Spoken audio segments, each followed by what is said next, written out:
क्या हो अगर शेयर बाजार में पैसा कमाने का सबसे अच्छा तरीका ट्रेडिंग करना हो ही ना।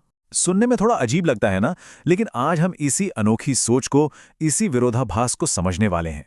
चलिए एक चौंकाने वाले सच से शुरुआत करते हैं। 90% सेबी के डेटा के मुताबिक ये उन ट्रेडर्स का नंबर है जो मार्केट में लगातार अपना पैसा गंवाते हैं। ये कोई छोटी मोटी बात नहीं है, ये एक बहुत बड़ी समस्या है। और सबसे हैरान करने वाली बात यह है कि ये सब तब हो रहा है जब इंटरनेट महंगे ऑनलाइन कोर्सेज से भरा पड़ा है, जो रातों रात सफलता का वादा करते हैं। इसका मतलब साफ है, जो पारंपरिक सलाह दी जा रही है वो काम नहीं कर रही है। तो फिर इसका हल क्या है? इसका जवाब एक ऐसी सलाह में है जो शायद हर ट्रेडिंग गुरु की बात के खिलाफ जाती है। अगर कोई शेयर बाजार में नया है तो उसे ट्रेडिंग नहीं करनी चाहिए। आइए समझते हैं कि ऐसा क्यों कहा जा रहा है। तो आखिर ये 90% की जो प्रॉब्लम है, इसकी जड़ क्या है? क्यों इतने सारे लोग बड़े उत्साह के साथ ट्रेडिंग में आते हैं और असफल हो जाते हैं? देखिए, ज्यादातर नए ट्रेडर्स एक ही गलती करते हैं। वो चलना सीखने से पहले ही दौड़ने की कोशिश करते हैं। वो आते ही अपनी पूरी जमा पूंजी को ऑप्शंस जैसी मुश्किल चीजों में लगा देते हैं। जल्दी अमीर बनो वाले वादों के पीछे भागते हैं और मार्केट की बेसिक समझ के बिना ही सब कुछ दांव पर लगा देते हैं। तो सवाल ये है कि अगर ट्रेडिंग नहीं तो फिर पहला कदम क्या होना चाहिए? इसका जवाब एक बिल्कुल अलग सोच में छिपा है। पहले निवेशक बनो, ट्रेडर बाद में। यहाँ शेयर बाजार की दो अलग अलग यात्राएं दिखाई गई हैं। एक तरफ है आम रास्ता जो लोग चुनते हैं, बहुत सारा तनाव, बहुत सारा रिस्क और अक्सर नाकामी।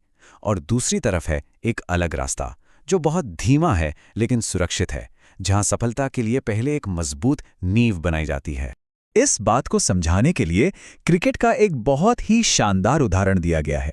सोचिए, अगर पिच पर विकेट ही नहीं बचेगा तो रन कैसे बनेंगे?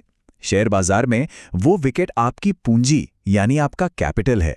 खेल में बने रहने के लिए सबसे पहले उस विकेट को बचाना जरूरी है।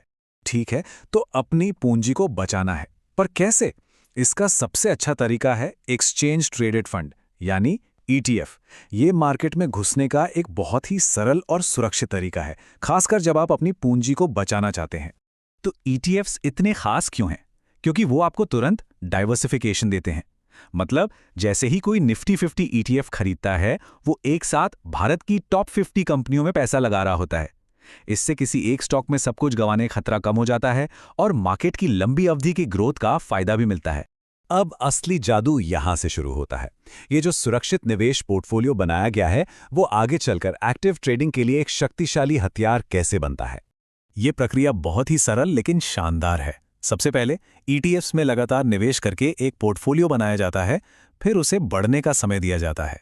जब वो एक ठीक ठाक साइज का हो जाए तो उसे बेचा नहीं जाता, बल्कि ब्रोकर के पास गिरवी रख दिया जाता है और बदले में ब्रोकर ट्रेडिंग के लिए मार्जिन यानी पैसा देता है। बस यहीं से सारा खेल बदल जाता है। और जैसे ही ये नया पैसा ट्रेडिंग के लिए मिलता है, ट्रेडिंग का पूरा मकसद ही बदल जाता है। ये सोच में एक बहुत बड़ा बदलाव है। अब लक्ष्य रातों रात पैसा डबल करना नहीं है। अब लक्ष्य है अपने मौजूदा बढ़ते हुए पोर्टफोलियो से हर महीने सिर्फ 1 से 2% की अतिरिक्त आय कमाना। ये जुआ खेलने से हटकर एक बिजनेस चलाने जैसा है। और ये मत सोचिएगा कि महीने का 1-2% छोटा होता है।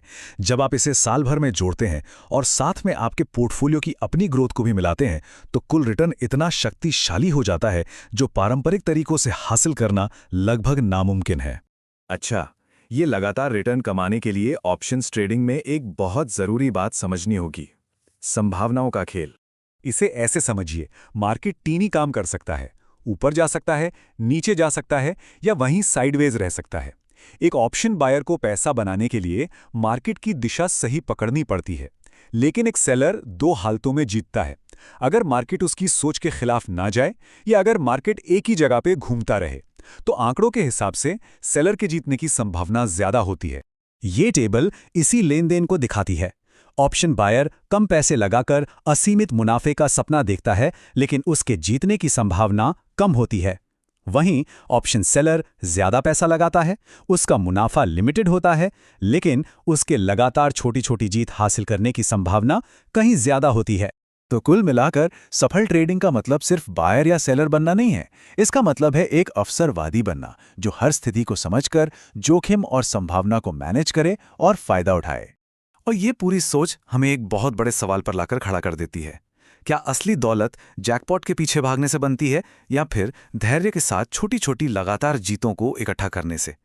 ये एक ऐसा सवाल है जो बाजार के बारे में हमारी पारंपरिक सोच को चुनौती देता है।